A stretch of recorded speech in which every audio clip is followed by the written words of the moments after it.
Uma pergunta que muitas vezes nos fazemos nos dias de hoje é: onde está Deus? Onde está Deus nesse mundo cheio de guerras, de divisões, com injustiças e várias formas de violência? Onde está Deus? É uma pergunta justa e necessária, e a liturgia de hoje nos oferece algumas orientações sobre como fazer essa pergunta. E até, por mais óbvio que pareça, a quem dirigir essa pergunta. Vamos refletir sobre o drama do mal e, e a resposta que Deus nos inspira a partir da fé. A mensagem da liturgia é: ainda que o mal e a injustiça nos afetem, não nos deve surpreender ou escandalizar o mundo, não há nada de novo nisso. É necessário contemplar o mundo e a história da perspectiva de Deus, ou seja, a partir da fé. A fé, que é muito mais que um ver, é também um confiar e um viver. Isso pode não fazer a nossa vida mais fácil, mas seguramente dará sentido, um sentido de eternidade. O profeta Abacuque escreve pelo final do século sétimo a.C., momentos de grande instabilidade social, idolatria, injustiça, e é um momento pouco antes da destruição de Jerusalém e do exílio babilônico. A pergunta que ele faz é: até quando devo gritar a ti violência sem que me socorra? É o mesmo grito que nós elevamos aos céus em nossos dias. Esse é o grito de todo homem justo, afetado pela injustiça, e que pode ter a sensação que Deus não está fazendo nada. É importante reconhecer a limitação do nosso conhecimento sobre aquilo que está à nossa volta. Nós conhecemos através dos sentidos, imersos a uma experiência de vida sempre limitada, especialmente pela nossa autossuficiência e por nosso viver no tempo e no espaço. Gostei muito de uma metáfora que o bispo Barron usou na homilia de hoje. Ele a usa para nos ajudar a perceber a limitação da nossa perspectiva humana na compreensão da realidade, que é como alguém que quer explicar um livro de 1000 páginas depois de ter lido só uma página, totalmente fora de contexto. Abacuque também fala sobre o justo viver pela fé. A fé é uma aceitação em humildade e confiança da visão do plano e do propósito de Deus. O autor da Carta aos Hebreus define a fé como um avanço em direção a coisas que não podemos ver. O justo, que é fiel a Deus, receberá de Deus a recompensa por sua fidelidade. Abacuque também diz que, na visão, ele recebe essa indicação: escreve a visão que lhe manifestei. E isso é porque Deus está atuando nele. Deus não atua numa obra falida.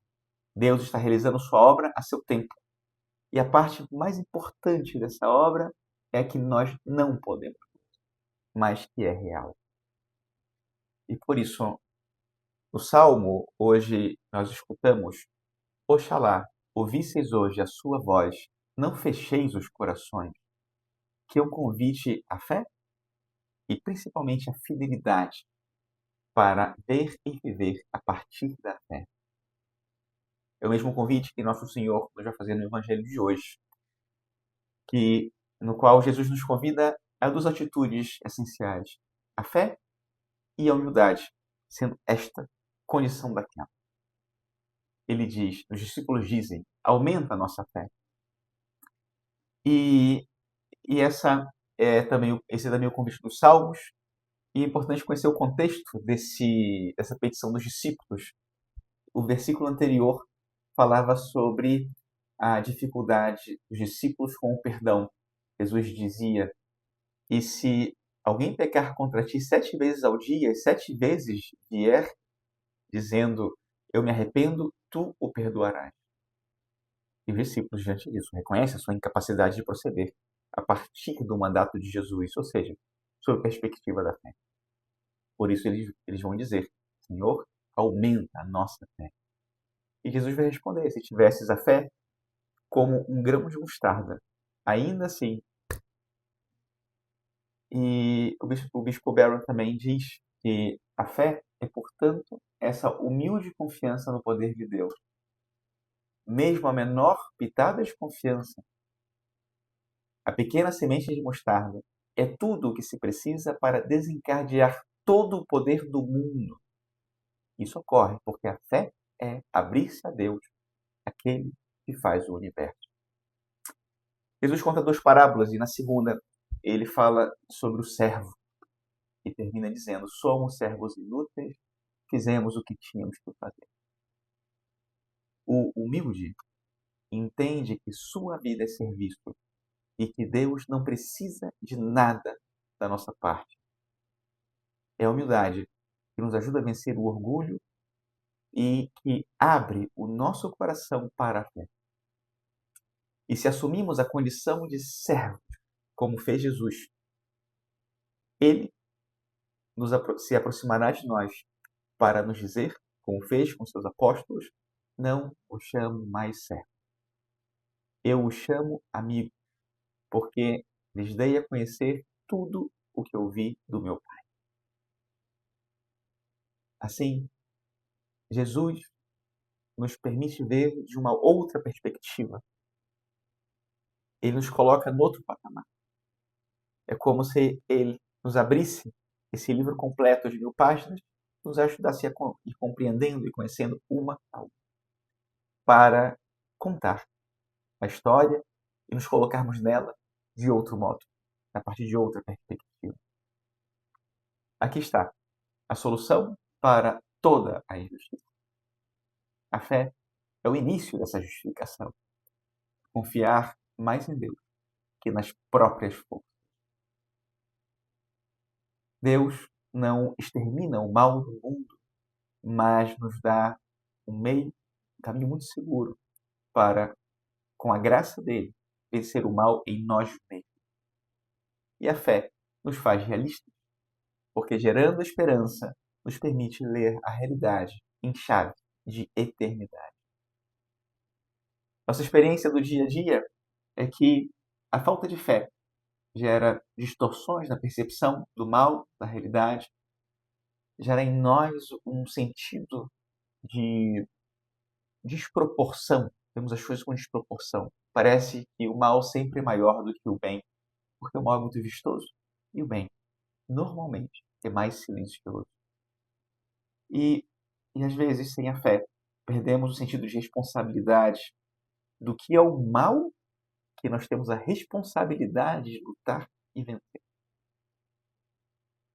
Isso deveria nos levar a ver as coisas de outra perspectiva e ver que o mundo hoje não é pior do que em outros momentos, ver que a nossa vida não é pior do que a de outros homens. Deus nos fez e nos fez, inclusive, uns para os outros, para fazer e compartilhar todo o bem que procede do coração dele. Se olharmos ao redor agora, veremos muitos outros como nós que creem em Deus e acreditam que são parte dessa grande corrente de bem que tem por fonte o coração de Cristo. Gostaria de concluir convidando-os a não perder a fé, a esperança e para que não nos permitamos a autocompaixão diante da injustiça. Isso seria uma grande. Que a nossa maior luta seja a da fé, por chegar ao céu e fazê-lo realidade no mundo do melhor modo possível, para nós e para as pessoas que nos rodeiam, mas principalmente pela caridade, que é a expressão mais perfeita da fé. Que Nossa Senhora nos ajude a receber e cultivar o dom da fé e da esperança para ver e viver a nossa vida sob a perspectiva de Deus. Louvado seja nosso Senhor Jesus Cristo.